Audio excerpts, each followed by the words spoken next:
So, Angela, boy, perfect weather to be at that watch party outside Gamebridge. Yeah, no jacket required, no umbrella required. It was warm this afternoon. It's been warm this evening. We're still in the 70s at this hour. Let's take you outside where we have 71 in Indianapolis, dropping into the 60s in a couple of locations, including Richmond and Bedford, 73 in Kokomo, 74 in Lafayette. Air quality suffered a bit today because of the smoke, and we still have it in that moderate range from Indianapolis west and a little bit near the Muncie area.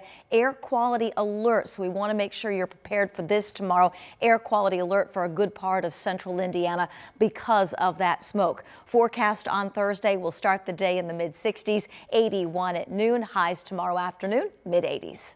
All right, Angela, thanks so much. Tonight at 11, we're hearing from the City County Council president after that tense exchange during Monday night's meeting. Let her spit. Let her spit. Let her spit.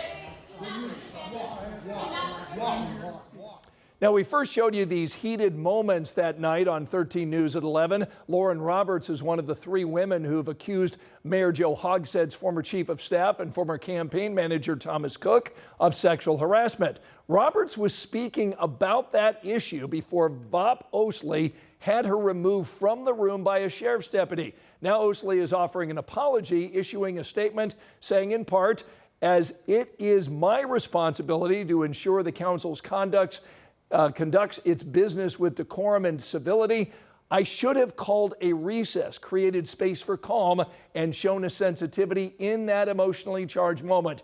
In that, I failed Ms. Roberts, my fellow councilors, and those who attended the meeting that evening. You can read more of Vop Osley's full statement right now on WTHR.com.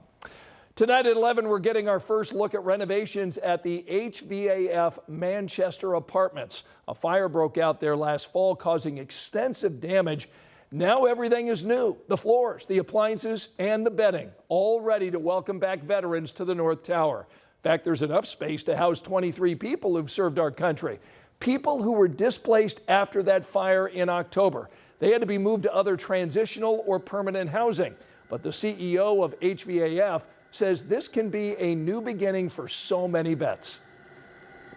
The day after the fire, actually, I was standing out on Pennsylvania, and a veteran that lived over on Alabama Street walked over, and he told me that he was a resident here at Manchester, and he was just devastated at the loss because he knows the hope that can begin here for veterans who are struggling. Veterans will start moving in at the end of this month after one final federal inspection. Here's a look at the other stories making headlines right now. Tonight, the owner of a West Side laundromat is urging anyone with information to come forward after two people rammed a car into his business. This happened early Sunday morning at Fabric Care Center off Washington Street.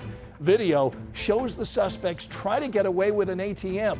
They didn't manage to do that, but the owner says they still did thousands of dollars in damage. An Indianapolis man was just sentenced to 105 years, connected to the shootings of his child's mom and the woman's boyfriend. A jury found Tony Miller Jr. guilty of murder and attempted murder back in May.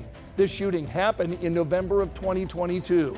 30-year-old William Wilson died from his injuries. The woman was shot in the arm. Tonight, INDOT is postponing lane closures originally planned for this weekend along I-65 on the southeast side.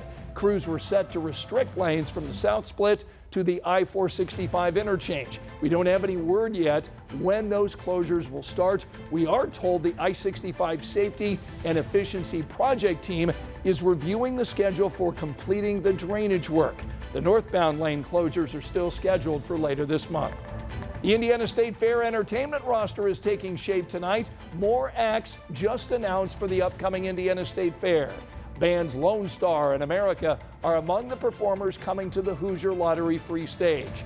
We've got the full schedule right now online. You can check it out by going to WTHR.com or our 13 News app.